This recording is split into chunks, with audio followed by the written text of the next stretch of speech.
السلام علیکم ورحمۃ اللہ وبرکاتہ۔ محترم ناظرین، آپ دیکھ رہے ہیں حافظ محمود آفیشیل۔ آج ایک چیز پہ میں ڈسکس کرنا چاہتا ہوں کہ ہمارے معاشرے میں جو سب سے زیادہ جس چیز پر ہماری نگاہیں ہونی چاہیے وہ اصل چیز ہے پردہ۔ پردے کے تعلق سے میں یہ کہنا چاہتا ہوں کہ جس طرح آج کی لڑکیاں، ہمارے مسلم سماج کی خاص طور سے جو لڑکیاں ہوتی ہیں وہ حجاب اور نقاب اس طرح ڈالے ہوئے رہتی ہے کہ جس کا اسلام سے تعلق ہے یا اسلام اسی نقاب کو اجازت دیتا ہے پہننے کو، آج اسی بات پر ڈسکس کرتے ہیں۔ دیکھیے، پردہ ایک وہ چیز ہے جو اسلامی نظریے سے دیکھا جائے تو یہ ایک کلچر دیا گیا، جیسے ہر ملک کا ایک کلچر ہوتا ہے، ایک پہناوا اور ربا ہوتا ہے، وہ ہر ملک کا الگ الگ ہوتا ہے۔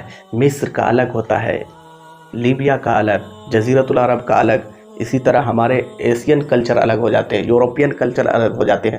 یہ تمام جگہوں کے الگ الگ ایک طرح سے کلچر ہے جو اپناتے ہیں۔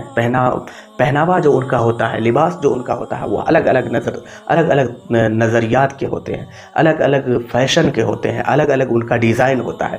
لیکن مذہب اسلام نے جو پردے کا حکم دیا ہے، یہ ایک پردہ کلچر کی شکل میں دیا گیا کہ اسے تم کہیں بھی رہو، کسی بھی ملک میں رہو، دنیا کے کسی بھی حصے میں رہو، اس چیز کو اپناؤ۔ اور یہ چیزیں صرف ایسا نہیں ہے کہ عورتوں کو یہ کہا گیا کہ تم سر سے لے کر پاؤں تک ڈھک لو، اور مردوں کو کہا گیا کہ کھلا فضاؤں میں جس طرح گھوما جاتا ہے گھومو، اپنے بدن کو کے کپڑے کو اتار کر گھومو۔ یہ اسلام نے یہ نہیں کہا۔ اسلام نے کہا جس طرح عورتوں کو پردہ کرو، مردوں کو بھی حکم ہے کہ اپنے شطر کو چھپا کر چلو، اپنے سینے کو ڈھانک کر چلو۔ یہ صرف عورتوں کو حکم نہیں دیا۔ قل للمؤمنین یغضوا من ابصارہن ویحفظوا فروجہن ولا یبدین زینتہن۔ قرآن کی آیت ہے، صاف طور سے ہے۔ قل لازواجک، اے نبی جی کہہ دیجئے اپنی بیویوں سے، وبناتک ونساء المؤمنین یدنین علیہن من جلابیبہن۔ قرآن کی جو آیتیں ہیں، جب ان کی تفسیر کو آپ پڑھیں گے تو آپ کو سمجھ میں آئے گا کہ پردے کا حکم آیا ہے۔ قرآن کریم کے ذریعے سے ہمیں یہ بتلایا گیا کہ تمہارا کلچر چاہے کسی بھی طبقے کا ہو، لیکن تم پردہ کو اپناؤ۔ سوال آج کا یہ ہے کہ ہمارے معاشرے میں جو نقاب ہے، ہمارے معاشرے میں جو حجاب ہے، جو لڑکیاں استعمال کرتی ہیں، کیا وہ نقاب جو آج کے دور کا فیشن بنا ہوا ہے، کیا وہ نقاب اسلام اجازت دیتا ہے؟ ناظرین، آپ اس بات کو سمجھ لیجئے کہ ایسے نقاب سے بچنے کی کوشش کریے جس نقاب میں پورے طور پہ جسم کے اعضاء نظر آ رہے ہوں۔ جس طرح سے آج ٹائٹ اور فٹ ہو کر نقاب پہنا جاتا ہے، یہ اسلام یہ نہیں ہے۔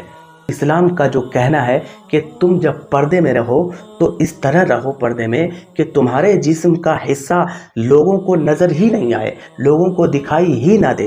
کیونکہ جب انسان اپنے آنکھوں سے کسی چیز کو دیکھتا ہے تو سب سے پہلے خیالات اس کے دماغ پہ غالب آ جاتا ہے اور وہاں سے سارا معاملات شروع ہو جاتا ہے۔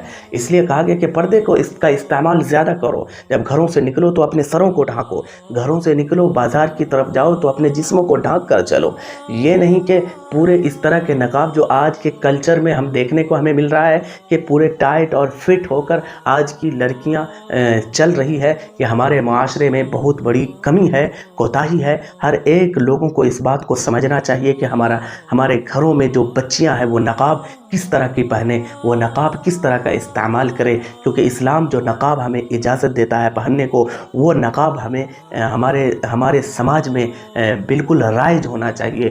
نقاب اس ڈھنگ کا ہونا چاہیے اور اس کو اپنا کلچر بنائیے۔ مذہب اسلام یہی کہتا ہے کہ اپنے جسم کو ڈھانکو۔ یہ کھلے میدان میں تو جانور رہتے ہیں جو کھلے فضاؤں میں کھلے طور پہ گھومتے ہیں، تم انسان ہو، تمہارا مقام بہت اونچا ہے۔